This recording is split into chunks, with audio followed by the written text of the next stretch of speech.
I feel emotional. I go in there. I understand. I go in there 5 days a week. I clean up the trails. I talk to the kids. I talk to people in there. And I think the frustration is that we have people from all over the country come and volunteer with us, and even outside the country, and they're all like, they get it. They're like, this is amazing that you have this in your city. And so I guess my frustration is, yes, it is kind of our backyard, but if anybody in here lived next door to a forest, you would be involved with it. Like just recently, I'm gardening in the front yard of our yard, and there's a fire in there, in the fire pit. It's a pretty big fire. I smell fire, I run in there, I engage in a conversation with these people. They're very nice. They want to know more about the forest. Now they want to volunteer. I go in there, there's a group of teenagers that go in there on a daily, if not weekly basis. Warren and myself, I personally have been, they you know, are in there doing teenage stuff. So I go in there and I clean up after them, I talk to them, we talk about what's in the forest, how to engage with the forest. So I think my frustration is everybody's been talking and talking and talking and talking and talking. The thing is, it is city property, and it's there, it exists. And we're monitoring it because we live next door to it. But we're also appreciating it along with other people that are walking through it. So last night we were outside and several people walked through with their dogs. A young couple walks through it all the time. So there's people in it, and the people that understand nature. Sunday morning I walk through, in the meadow on the side, there's all kinds of beautiful flowers and plants. And the reason we want to engage with the city and have a partnership is because we don't want things just mowed down in there in certain areas, because we want to be able to mark the different areas, all these beautiful plants, and where the tortoise live, and where the birds are. And so we can begin to protect what's going on in there, you know, and so people are missing that. And I think the problem with, I guess what I don't understand is that, how hard is it to understand that there's a bird sanctuary in your city? When we put an offer on the house, I Googled Friendship Forest. It came up bird sanctuary. There was already a plan. It was already a master plan. And so when we got involved, we found more about the master plan, and we've been following it. So I guess our frustration is this was already implemented in this city. There's a big Audubon sign in the forest. There's 2 or 3 Audubon signs already in the forest. So I guess my frustration is I don't understand why the entertainment and education is the fact that the forest exists. And to make it a bird sanctuary puts you on the map. There's all kinds of things you can do with a bird sanctuary, but it's just something that I just don't understand, like the tugging and pulling of why this isn't, since we're offering to be a great force, a volunteer program, I just don't understand why there's just this tugging and pulling and confusion. There already is a master plan. It was here before we even bought the house. There isn't one? No, there is. Well, when I went online before I even bought the house, it was already up online about being a bird sanctuary and the plan that was there. In 2009. In 2009. All right. I have no problem with it as bird. I mean, I think it should be. It says it's a bird sanctuary. Well, Clarkston already dubbed it a bird sanctuary. Right. Yeah. Okay, we're not going to have. So, okay, I'm just saying. I just feel that we already monitor it because it's by our house. Right. You know, I walk in there every day because somebody has to be monitored. So regardless of whether the city, whatever the city decides to do, of course, we have a passion to be involved. But I'm still going to walk through there and be a caretaker of that forest. All right.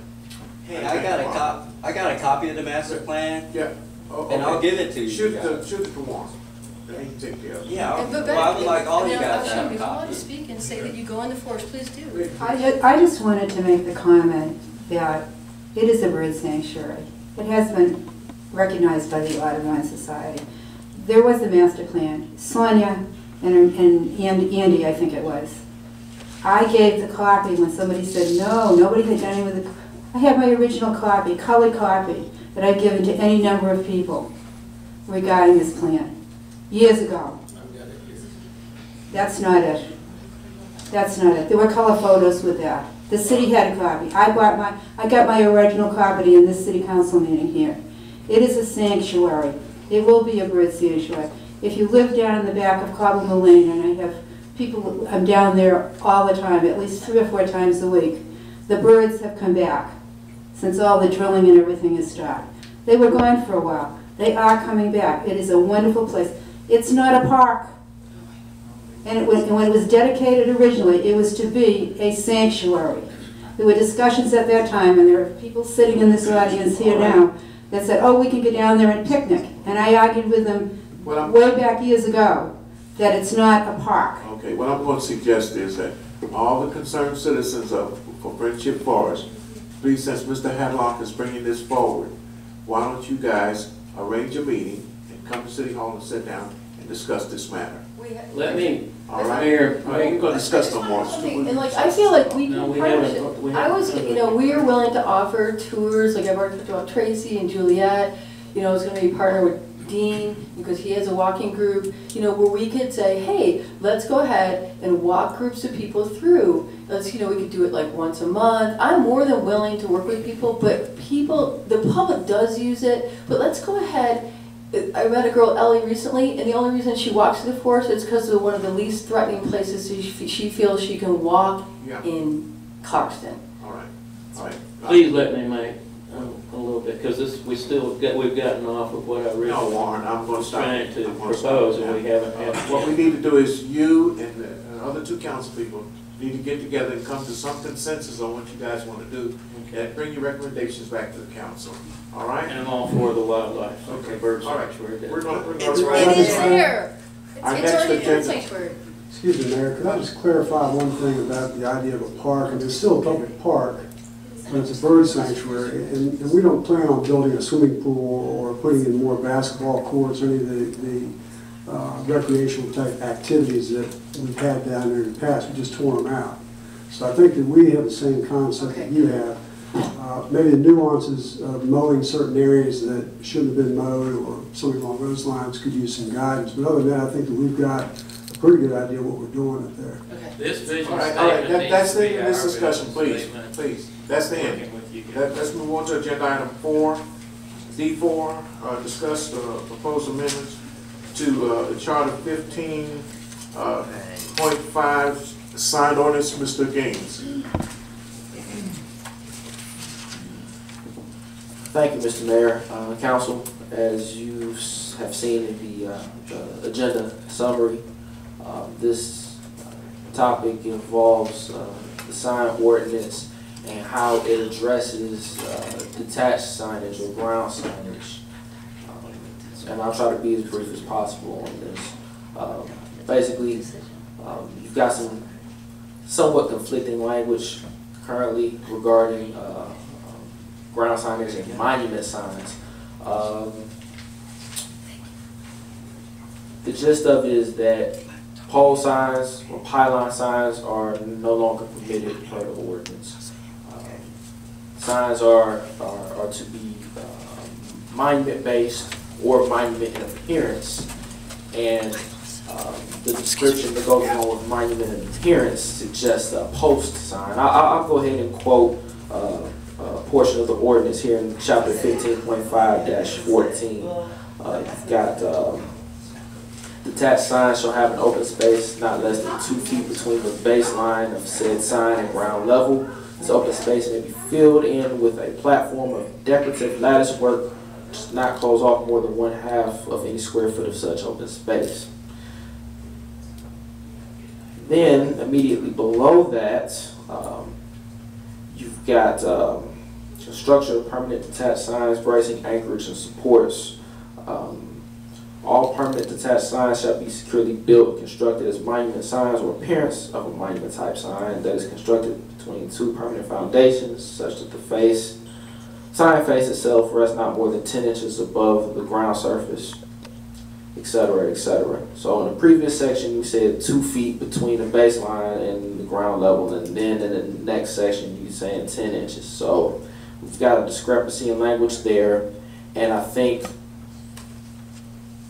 the way that the second segment that I was just reading is worded, it describes basically a post sign, which is defined in section, chapter 15.5, section 2.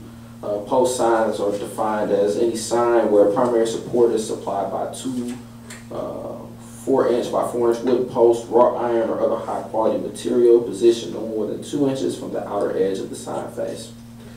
So in essence, we've got some discrepancies in the language, and it's come up in recent planning and zoning committee meetings. The mayor actually brought this to the attention, directly addressed this to the planning and zoning committee post-meeting not too long ago. So the purpose of the item is to put this out on the table and entertain discussion amongst the council regarding it. All right, thank you, Mr. Gates. I just want to let the council know the reason why staff did this because I asked them to do it, to go back and look at these ordinances, and that was the only reason why 2 signs were approved, one down here on the corner of Rolling Street and North Indian Creek, and also the Positive Growth sign, and they're post signs, both of them. And the magic word in the ordinance is appearance. We need to take that out. It does, it's the appearance of a monument sign. It makes you've got 2 posts of lattice. Yeah, Diane. Can we get rid of the lattice? Well, that's exactly it. Appearance. Take that out. Just they get have to build a lattice, monument the sign. word lattice out of there also. Yeah, you have to build a monument We're sign. filling it in with Like Jason lattice. said, it's conflicting from one part that the Yeah. ordinance to another. So I would recommend to the council to go ahead and instruct staff to go ahead and write us a proper ordinance to meet the requirements of the vision we had, that we want monument ground signs. Okay. And we can do that. We can do that, but we had some discussion regarding this as far as how to address it on a more holistic level.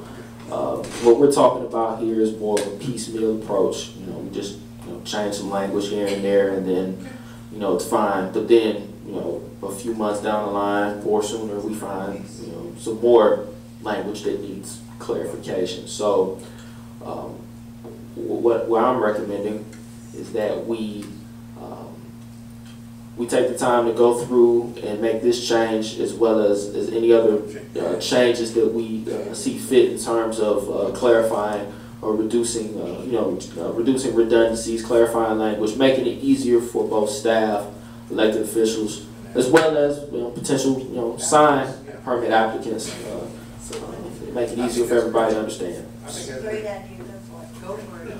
You got consensus, go for it. All right. Just to clarify, just quickly, you had mentioned something about the grandfathering of derelict pole-mounted signs. Yeah, that's a good point, because that in fact is one of the other areas of concern regarding this ordinance. We currently don't have a sunset for the use of a non-conforming sign. We have a sunset for the use of a non-conforming land use. So we need to work something into the ordinance that, for instance, pylon signs adjacent to the Clarkston Village Shopping Center, Thrift Town. Been there for about 5 years. Right. We have no sunset on that, and we recently approved reuse of that sign for the sake of it, for aesthetic purposes primarily, but it also conformed to the ordinance, and there is no provision for that use to be discontinued. So that's something that we look at as well with this revision process, cleanup process. I think since Are you talking about that tall sign up Yeah. there that advertises the map thing all of a sudden? yeah, that's I mean, they let them Yes, use it, yes. Yeah, okay, yeah. Does that, didn't have an ordinance that said you need to have a pole sign for a building sign? It's different for a shopping center. Yeah, and that's what, I think that's what Jason's talking about. He's gonna go into the ordinance with the city manager and whoever, and they're gonna stop this redundancy in the sign ordinance, and they're gonna fix it. So everybody can understand it with simple language. And we can have a draft ready for the September work session.